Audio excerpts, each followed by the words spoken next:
Welcome to Salcedo Paranormal. It is, there we go. It is Thursday, September 8th, 2022, and tonight I'll be covering paranormal news. As always, you can find all the episodes of the podcast, along with links to social media, ways to donate, and ways to contact me at the podcast page, which is salcedoparanormal.podbean.com. That's SALSIDO paranormal.podbean.com. Always happy to hear from you all, whether you have comments or questions or topic suggestions for shows, or if you have stories of paranormal experiences, whether they're your own or from others that you trust. Happy to either read those or have you join me on the show to talk about them. And no worries if we need to schedule a different time than when I usually stream. We can do that. So thank you all for listening, as always. Whether you're in the stream or in the you listen to the podcast or YouTube feeds. And so I have 3 stories today, and so that'll take care of the show. And so I guess I will get started here. So, and of course, this is the last show of this week. The next one will be Monday. Next one, that's what's one of my previous schedules. I have changed schedules way too often. But anyway, the next show will be Sunday, which will be the 11th, I believe. So, and that will be more true paranormal stories from the web. So that should be fun. And as usual, I love doing those shows, and I really love mixing the stories with the articles, seeing what the media is talking about in relation to these things, along with the experiences. And sometimes the articles from the news, they do talk about experiences, so it's a good mix, I think, of both to have these different shows, at least once a week, and really twice a week is also fine by me. I like these kind of shows.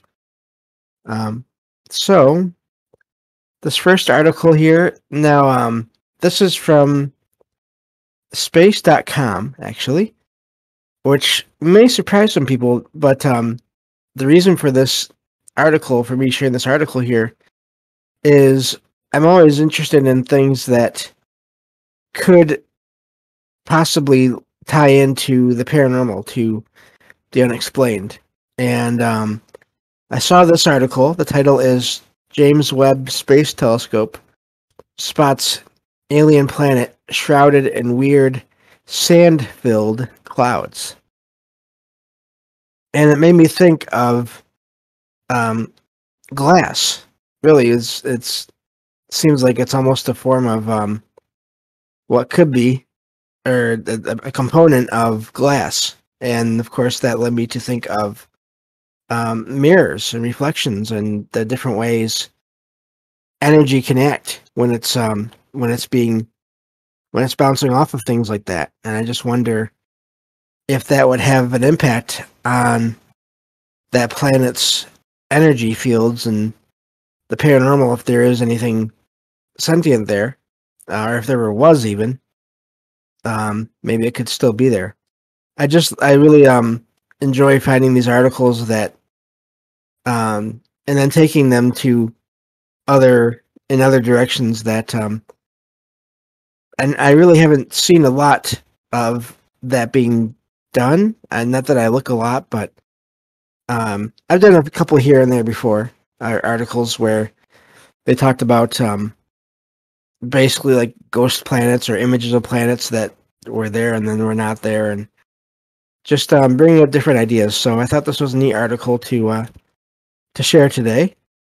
And so this telescope has been finding a lot, and some planets, some different planets, some that look like, I believe they've been called super Earths. But this exoplanet is, in this article, is being described in a new paper, and it's the says it's the first detection of its kind, and it was made by the telescope. And astronomers says spotted evidence of silicate-rich clouds around a brown dwarf star, I'm guessing, nearly 20 times the size of Jupiter. Maybe not a star. But just the idea of possibly some kind of a mirror or mirroring effect of energy coming from or going down to the world, even just filtering through that kind of those clouds with this material in them, really caught my imagination, if nothing else. So wanted to share that and see what you all think of that. Of course, I already talked about how you can contact me, and that's either through the page, through my email, basically, which is salcedoparanormal@gmail.com, or through Discord as well. So, and I'd love to hear anyone else out there if you are also interested in these, taking these, I guess you could say, mainstream discoveries and going into other directions, thinking about other possibilities with them. So anyway, that's the first article.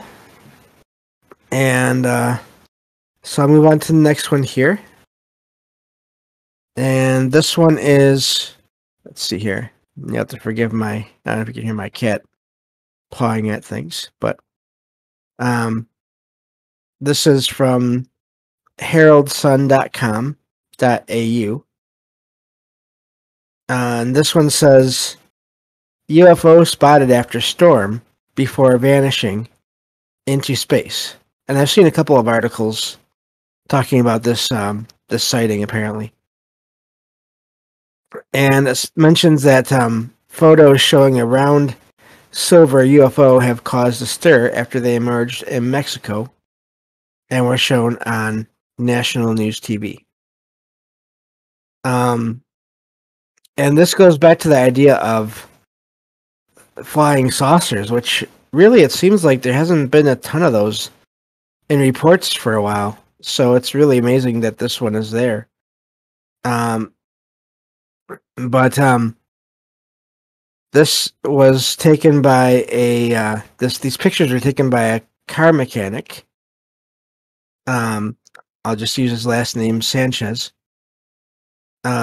And he took these photos, which went viral, it says, after he shared them on Facebook. And apparently he spotted them. He spotted the object while trying to take pictures of an approaching storm. So these photos appear to show a saucer shape hanging in front of. Now, I don't know. I don't think I like that word, hanging in front of, but makes it sound already like they're saying it's a fake. But who knows? Hanging in front of dark clouds in the distance.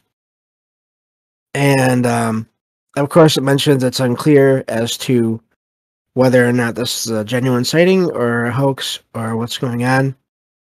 But apparently, excuse me, apparently,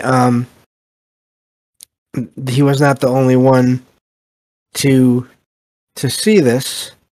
Let's see, was it this or something else? I'm just checking here again. Okay, so yeah, his wife and one of his co-workers apparently also saw this thing in the sky before it took off towards space. And the mechanics said, or estimated, that the object was around 50 feet or 15.24 meters across, and he believes it was around half a mile from his home. So this just goes a little bit further into into the debate, really, as to what this is, and whether it's hoax or natural, or but still amazing sighting there. And like I said, it's been I found a couple of references to it in my alerts. So, and of course, it goes into the whole history of or the current state of the UFO topic within media and politics and all of that, which I'm not quite as interested in going into, but you all can check out the article for more of those details and for the images as well. So, I think that'll take care of that article here. These sightings really are always amazing to me, just to consider what if it is something that is not just weather or um, government, whatever government it is, or private aircraft of some kind. So I feel like there's just too many experiences for it all to be fake or just us, just people making high tech stuff. Not to say that that stuff can't be out there, but anyway, that's just my opinion. So um, so I have one more story here to share. This is more in the haunted places category of articles here. This is from 949whom.com. And the title of this article is, let's see here. Okay, there we go. It says, buckle up. This road is Maine's most haunted spot. Just as always, quite a claim whenever anything is claimed to be the most haunted spot in the area. I always have mixed feelings about that. But so let's see here. So apparently there was a song written about the road, not because of the hauntings, but because of it being dangerous because of all the curves along it. And apparently this road is known as Route 2A. And so let's see here. Looking at the rest of the article, it's also rumored to be haunted by a few ghosts, it says. And the song that I mentioned in the beginning of this, or when I was talking about this, started talking about this, came out in 1965. From says trucker turned country singer Dick Curlis wrote a song about it called Tombstone. Let me see, A Tombstone Every Mile. And so let's see here. The reports on this road are of a couple different things. First of all, there is an apparition that looks solid, apparently, of a young woman that is seen walking along the side of the road, and at times, well, also appear out of nowhere. It says that some drivers who've seen this woman would stop and offer her a ride, which she would accept and get into the car. Now, I'm guessing that's I'm wondering why they don't mention how those situations end. Is it because she does eventually ask to be let off at a certain place? Or is it just they somehow assume that people will guess that this is another case of the vanishing hitchhiker, where this woman will be in the car and then all of a sudden, as the driver is going down the road, she'll be gone. Which I covered that in an early episode. I don't even know what episode that was now. It was from a while ago. But let's see here. Okay, so apparently, according to those that stop and offer her a ride, they're told by the spirit that she's a recent bride and that she and her husband need help after being in a car accident. Okay, so apparently this apparition vanishes as soon as the driver gets to the end of the road. So There we go. There's the answer to that question right there. And apparently, let's see here. I'm looking to see if this is confirmed or so. No, this appears to be a legend as well of the area, but still there are sightings. So that goes back into the idea of, did these experiences start to happen because of the legend, or was there something to the legend? Or is there something to the legend after all? That's the question there. So a second spirit who is apparently a younger girl. Oh wait, let me see here. I misread that. Okay, so apparently this one is proven though in terms of the actual events, that unfortunately, because of this road being so dangerous, two young girls, 10-year-old girls, were struck by a vehicle and passed away on the road. And so the article asks if one of the apparition of a young girl that is seen in this area may be one of these girls. But in this case, when drivers stop and ask if this apparition wants a ride, or if this girl wants a ride, she just vanishes, which would also be rather frightening. I always wonder with these stories too, these different figures, do they ever interact, or can they interact in these places? So that's another thing that, of course, we really have no answers for sure anyway. The last section here, let's see here, is called The Witch. Says that though this may not be a ghost, someone or something else also haunts Route 2A.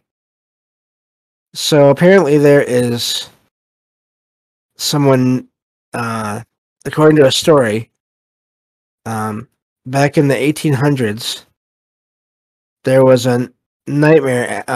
There was a woman named Annie Wilcox that experienced a nightmare after her family had settled in the woods there. And the legend says that, oh, this gets dark. But Annie would start to hear scratches at her window at night. That was the start of the whole thing. And so let's see. From there, she started to hear whispers.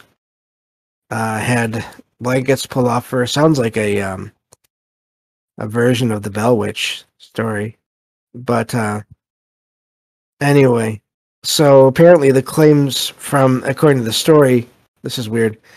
The claims of this Wilcox, Annie Wilcox, according to the stories, this is a story within the story, kind of maybe, were that she was being tormented by an old woman with a melted face who was attacking her at night. And apparently a month later, let's see here, Annie vanished into the woods, and she was found by hunters where she was, okay, so this gets graphic. So apparently she was found deceased near a woman, guessing also deceased, older woman that was appeared to be physically deformed. And but apparently they both seem to have passed away from natural causes. And it says that the claim is that there's a young apparition of a young girl with a melted face running through the woods. So that's not terrifying. So those are the stories attached to that road, apparently. Again, I always wonder, and it's really odd in a way that it's all about these girls or this this woman. I don't know. That always makes me wonder how much of this really is just folklore and trying to put them down, um, denigrate them or whatever, which seems like it can happen, especially back then. I didn't see anything about them wearing white, but it wouldn't surprise me if they were. Yeah, definitely the woman in white thing, and then the vanishing hitchhiker thing. Again, like I described in a couple of shows a while ago. They seem to, those two kinds of apparitions or situations seem to intersect at times. So, neat little article there about that area and the legends and possible sightings there. So, that's all I have for today. But thank you all for listening, and I will talk to you all on Sunday on the next episode of Salcedo Paranormal. Thank you all for listening as always, and take care.